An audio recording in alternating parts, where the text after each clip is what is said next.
ये देखिए यहाँ पर आए हुए हैं बुजुर्ग आए हुए हैं और कलेक्ट्रेट में आए हैं, जन दर्शन में आए हुए हैं। और ये जब यहाँ इनसे हम जानकारी लेते हैं तो देखिए ऐसा नहीं है कि ग्राम पंचायत में काम सही होता है, ये नहीं है। जिसके लाठी उसी का भैंस कहते हैं ना, ये बिल्कुल ज़मीनी हकीकत ग्राम पंचायतों में देखा जाता है।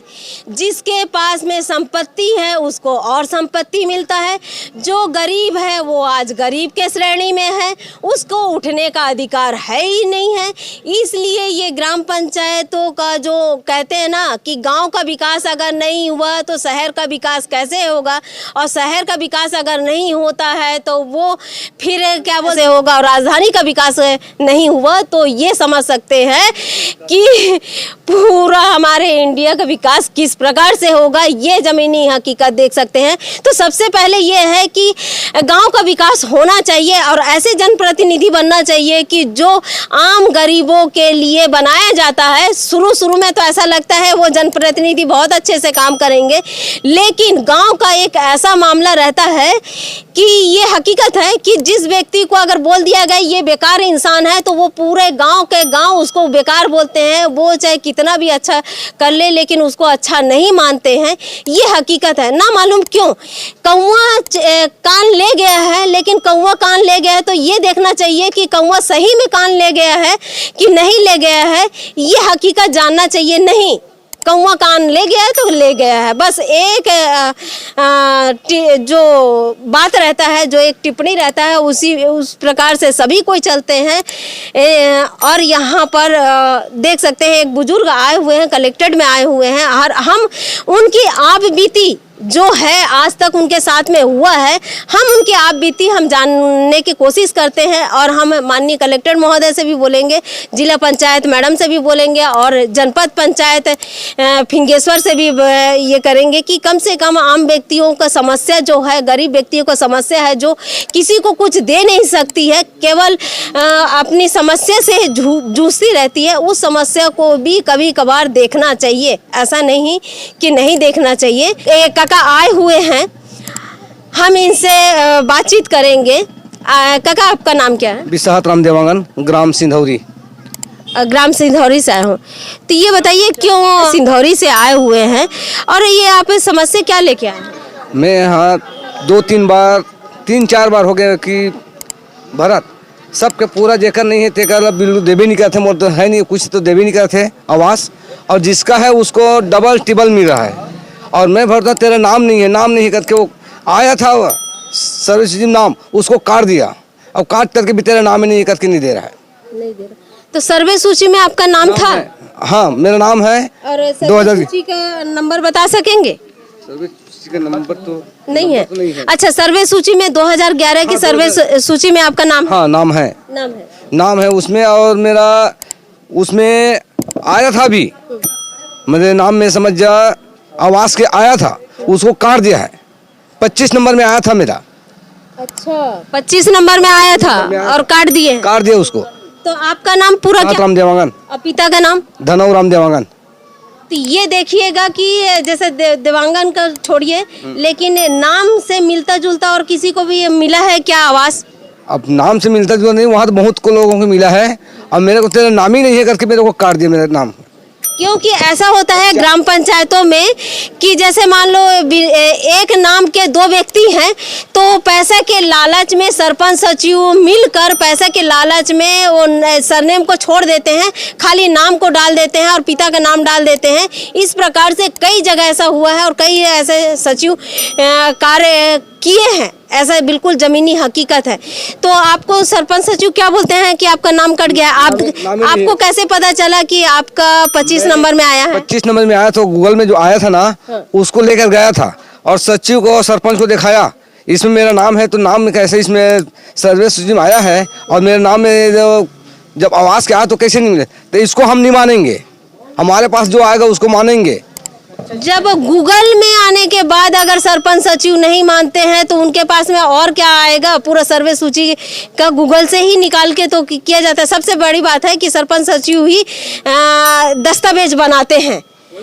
और वही गूगल है, और दस्तावेज के आधार पर यानी कि आम जनता अगर बताएगी कि ये गूगल में है तो गूगल में नहीं, क्योंकि वो फिर दूसरा दस्तावेज तैयार करते हैं जो उनको लाभ दिया होगा उसका लाभ देने के लिए वो दूसरा दस्तावेज तैयार करके वहाँ पर जाके जमा करते हैं और उस दस्तावेज के तहत में आवास मिला है, ये बिल्कुल हकीकत होगा।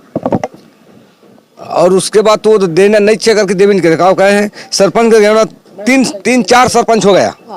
नाम क्या है? जी मेरा नाम प्रमोद कुमार देवांगन है और ये मेरे पिताजी है जिससे अभी बात की है। मैं यहाँ अभी आवास योजना के संबंध में गरियाबंद आया हूँ। हमारे गांव में मेरे पिताजी का छोटा सा कच्चा मकान है और कितने कमरे का है? 2 कमरे का है, छोटा 2 कमरे का है। तो हम लोग मजदूरी करते हैं और मैं छोटा सा व्यापार करता हूँ अभी कपड़े का। लेकिन हमारे गांव में ऐसा केस हुआ है, 8 से 10 साल हो गए मेरे जानकारी के अनुसार आवास के लिए आवेदन कर रहे हैं और मेरे पिताजी बताते हैं कि 15 से 20 साल हो गया आवास के लिए आवेदन देते हुए, फिर भी हमारा आवास को नहीं दिया जा रहा है।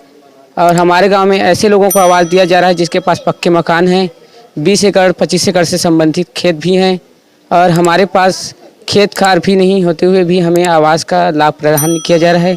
इसके बावजूद आवास योजना में नाम ही नहीं है, प्रतीक्षा सूची और स्थायी सूची में नाम भी नहीं है अभी तक, तो आवास का कहाँ देंगे। तो सरपंच और सचिव जो है ना हमारे नाम को जोड़ ही नहीं रहे हैं आवास के लिए। और एक बार जो आया था करके बोल रहे हैं पिताजी आया होगा, लेकिन उसको सरपंच या सचिव द्वारा काट दिया गया होगा। और हमारे यहाँ ऐसे लोगों को आवास मिला है जिनका अभी ही विवाह हुआ है, लड़की का 2 साल के अंतर्गत उसको ज़मीन भी दिया गया, आवास भी दिया गया है। और बहुत सारे लोगों को दिया गया है जिनके पास बड़ी संपत्ति है, लेकिन हमारे पास कोई भी संपत्ति ना होते हुए भी हमें आवास नहीं दिया जा रहा है। कलेक्टर ऑफिस में भी मैं 4 से 5 बार पिताजी के साथ आ चुका हूं आवास की आवेदन करने के लिए। इसी से मुझे पता चला कि आवास में हमारा नाम ही नहीं है, प्रतीक्षा सूची में भी नहीं है, ना स्थायी सूची में नहीं है। तो मैं कलेक्टर महोदय और जनपद पंचायत से निवेदन करूंगा कि आवास प्रदान करने की महान कृपा करें। चलिए ठीक है। ये देखिए सबसे बड़ी बात है कि ये ग्राम पंचायत सिंधौरी का मामला है, ब्लॉक फिंगेश्वर पड़ता है।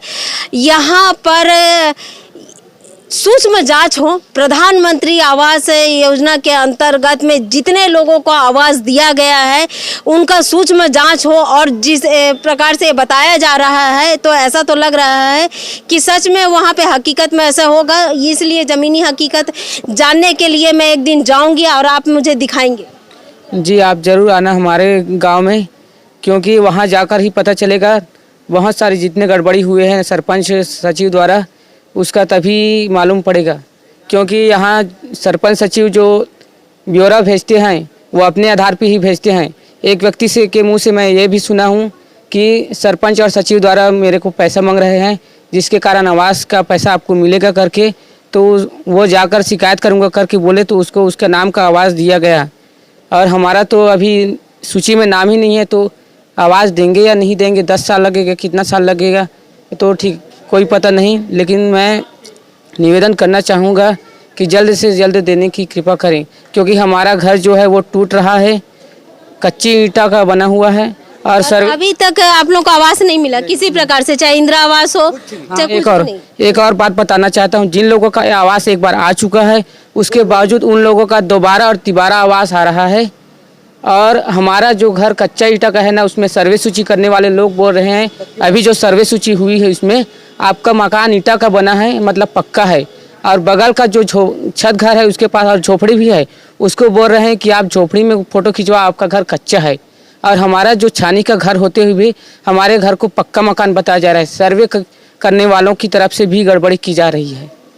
लेकिन कच्चा मकान यानी कि छत नहीं है, कच्चा मकान खपरेल है, उसको कच्चा मकान माना जाता है, क्योंकि प्रधानमंत्री मोदी जी का सपना है कि हर घर छत होना चाहिए, प्रत्येक व्यक्ति का घर छत हो, कोई गरीब ना हो, इस प्रकार से है। तो ये कच्चा छत नहीं है, खपरा वाला घर है, छानी वाला है, खपरा वाला है। उसको भी बोल रहे हैं कि पक्के ईंट से बना हुआ घर छानी वाला भी पक्का मकान में आता है करके बोल रहे हैं। ये लेकिन सर्वे सूची में जो बता रहे हैं, जिस प्रकार से बता रहे हैं, ये गलत है। जिसका कच्चा मकान है तो कच्चा मकान है। खपरेल घर कच्चा मकान होता है, ना कि छत वाला घर ये ईटा वाला है। बस फूटा ईटा का है। ईटा का मतलब नहीं, कच्चा छत को ही कच्चा और पक्का माना जाता है। जिसका खपरा का घर है वो कच्चा है, जिसका छत है उसका पक्का है। ये नहीं कहा जाता है कि वो आधा आधा ईटा अगर पक्का करके बना दिया गया है और छाप दिया गया है तो उसको पक्का माना जाए। ये पक्का नहीं है, छत का माना जाता है।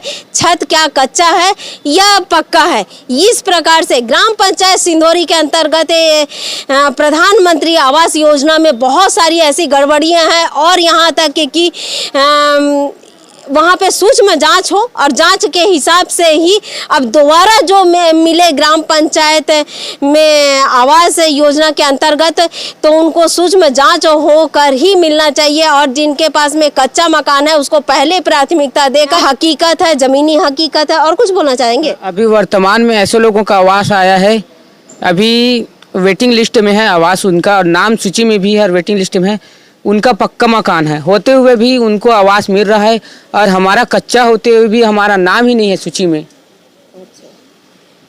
ये देख सकते हैं ज़मीनी हकीकत। और ये बताओ कि मैं जो कुछ भी बोली हूँ क्या मीडिया अपने से बताइए कि आपके द्वारा बताया गया, इस पे ही मैं बताई हूँ? जी मैडम, जैसा ही मैं बता रहा हूँ वैसे ही आप बता रहे हैं, क्योंकि कुछ शब्दों का उपयोग इन लोग नहीं कर सकते हैं। मीडिया हम इनके माध्यम है, ना इनकी आवाज़ है। हम इनकी आवाज़ को आगे तक बढ़ाने का काम करते हैं, ना कि हम इनको अभी पहली बार देखे हैं, ना जानकारी नहीं है, कुछ भी नहीं है। उसके बावजूद भी कई प्रकार से मीडिया के ऊपर लांछन लगाया जाता है सरपंच सचिव द्वारा और कुछ द्वारा, ऐसे इस प्रकार से। लेकिन अगर मेरे समाचार के माध्यम से किसी को भी थोड़ा सा भी अच्छा लगता है कि ये परिवार का आगे तक पहुंचना चाहिए, तो मेरे समाचार को आप लोग सब शेयर करिए, कमेंट करिए और आगे तक पहुंचाइए, जिससे मेरे समाचार आगे तक पहुंच सके। कीजिए मेरे चैनल को, आप लोग सब्सक्राइब कीजिए। मैं दीपिका बराई, आप देख रहे हैं धरोहर संदेश।